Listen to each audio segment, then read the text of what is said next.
Kenapa nggak kalian panggil aja duduk nengok apa nggak pegang? Itulah artinya kalian tidak solid, tidak satu suara, tidak satu pikiran. Makanya Bang Refli begini. Itu memang bukan kuasa hukum saya, jadi nggak usah. Bagaimana sekarang Venezuela itu diambil presidennya oleh Amerika Serikat karena tidak solid. Semua anggota termasuk Rustam, Muslim Arbi itu DHL hadir. Saya koordinator, saya yang tertua, saya konseptor.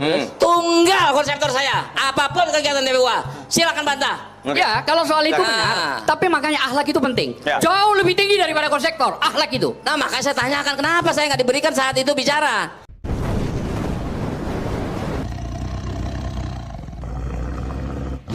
Assalamualaikum warahmatullahi wabarakatuh. Om Swastiastu, Namo Buddhaya. Salam kebajikan sahabat-sahabat dimanapun juga berada.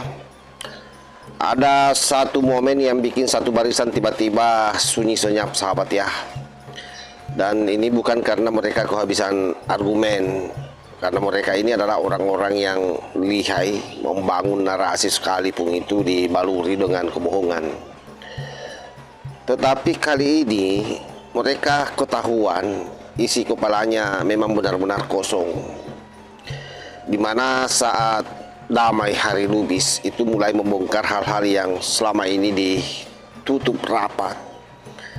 Dan ini memperlihatkan wajah Roy Suryo CS, terutama para pengacara mereka, dari yang tadinya paling lantang teriak tentang kebenaran, malah sibuk klarifikasi, sibuk menyangkal, dan sibuk saling tuding. Ketika borok mereka secara internal dibongkar oleh salah seorang tersangka yang sudah mendapat SP3, yaitu Hari Dami Lubis. Dan di tengah-tengah kekacauan itu muncul Rasman Nasution yang kita tahu bahwa dia adalah salah seorang yang dekat dengan Bang Egy Sujana ya, sekalipun penuh dengan kontroversi. Dia menohok barisan Roy Panci termasuk pengacaranya, bahwa tahu ndak kalian kenapa Presiden Venezuela diculik oleh Donald Trump, oleh Amerika? Itu karena mereka tidak kompak. Nah, artinya secara kasar Bang Rasman Nasution mau mengatakan bahwa pantas Egy Sujana lompat dari barisan kalian, karena di antara kalian saja satu sama lain saling tidak percaya. Ini kalimat pendek tapi efeknya seperti bom asap, sahabat, yang dibuang masuk di dalam ruang yang sempit. Semua batuk, semua panik, semua kelihatan ketakutan. Nah, untuk lebih jelasnya, ini kita lihat videonya. Nah, itu dia. Jadi kalau saya kalian, sebenarnya kalau kita cermati, Bu Ida dengan kalian ini kan satu tim. Kenapa nggak kalian panggil aja duduk nengok apa nggak pegang? Itulah artinya kalian tidak solid, tidak satu suara, tidak satu pikiran. Makanya Bang Refli begini. Itu memang bukan kuasa hukum saya, jadi nggak usah. Bagaimana sekarang Venezuela itu diambil presidennya oleh Amerika Serikat karena tidak solid. Kalau perlu presiden Amerika Serikat itu dia. ambil dan tangkap. Jadi kalau saya kalian, Mas Roy, mumpung belum sidang datang aja ke Solo. Menurut saya ini kalau boleh datang ke Solo, datang ke Solo. Tiba-tiba kita pulang, dia buat panitia yang ketuanya si Aka itu, tim pembela akademisi dan apa itu, tapi Aka itu Ahmad Koijiruddin. Ini jadi dia ikut di tim itu sama Kurnia, bahkan Kurnia bawa acara. Namun nak jiwa besar saya hadir. Enggak dulu. Bukan, Bang. Saya datang. Abang salah kalau semua itu. Jadi salah kalau itu faktual. Setiap orang menjadi penasihat hukum itu siapapun yang diminta itu boleh. Oke, sekarang saya datang. Bukan dipotong dengan cara begitu. Itu nggak proporsional. Ini faktual. Kita yang kesana. Orang herannya kok Kurnia bisa jadi ikut-ikut. Semua anggota termasuk Rustam, Muslim Arbi itu DHL hadir. Saya koordinator, saya yang tertua, saya konseptor.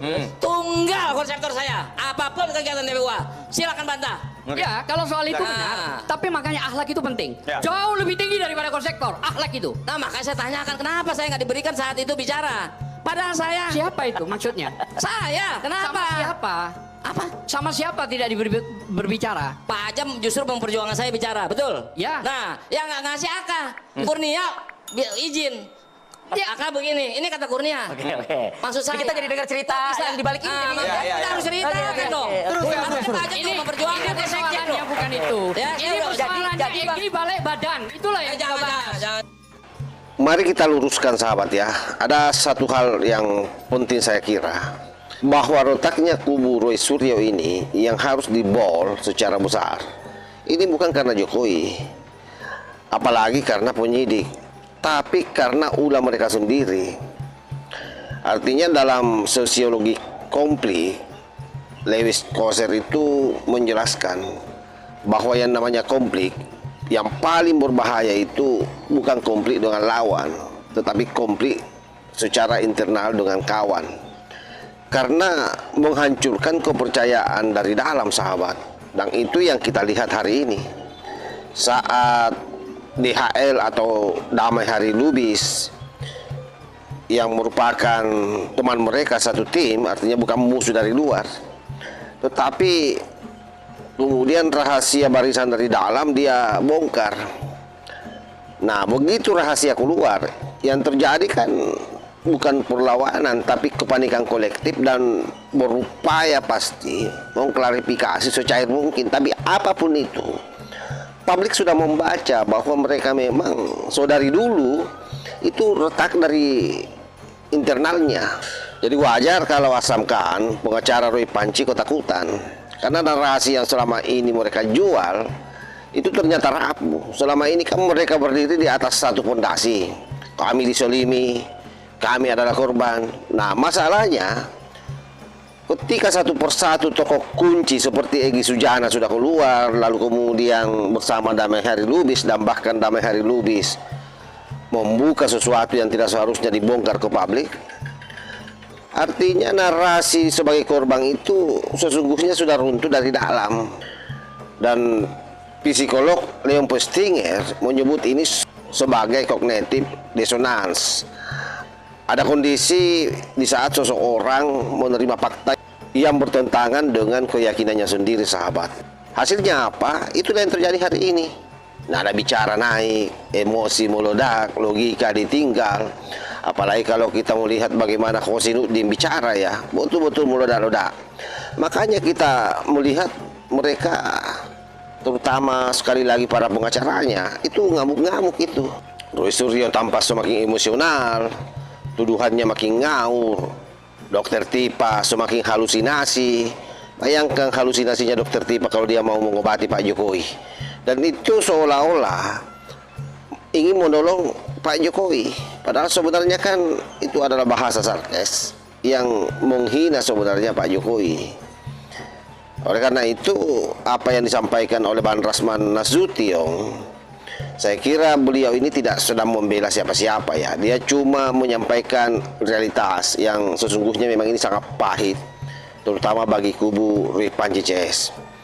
Egy Sujana keluar bukan karena takut, tapi karena sadar bahwa ini bukan perjuangan hukum, ini adalah perang ego dan dendam pribadi. Bahkan Bang Egy Sujana sendiri kan sudah mengakui bagaimana akhlaknya yang namanya Jokowi, yang itu pun membuat para kucuk pemburu ijazah, terutama Roy Panci CS, kepanasan dengan pernyataan Bang Egy Sujana.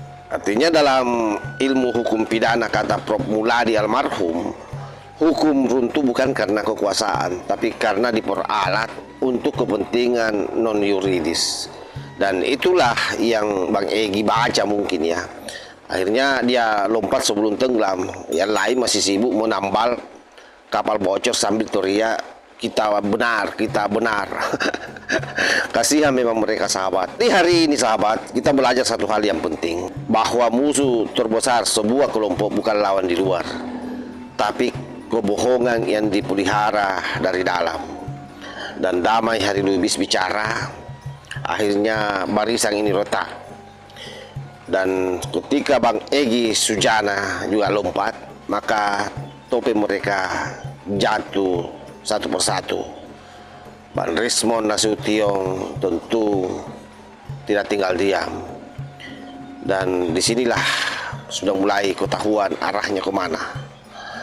Dan Roy Suryo masih berdiri di depan kamera teriak kebenaran. Padahal barisan sendiri sudah tidak percaya satu sama lain. Kalau barisanmu sudah bubar sebelum bertempur, sekali lagi ini bukan konspirasi, tapi itu adalah merupakan karma logis yang kalian harus terima. Wallahul muwaffiq ila aqwamit thariq. Wassalamualaikum warahmatullahi wabarakatuh.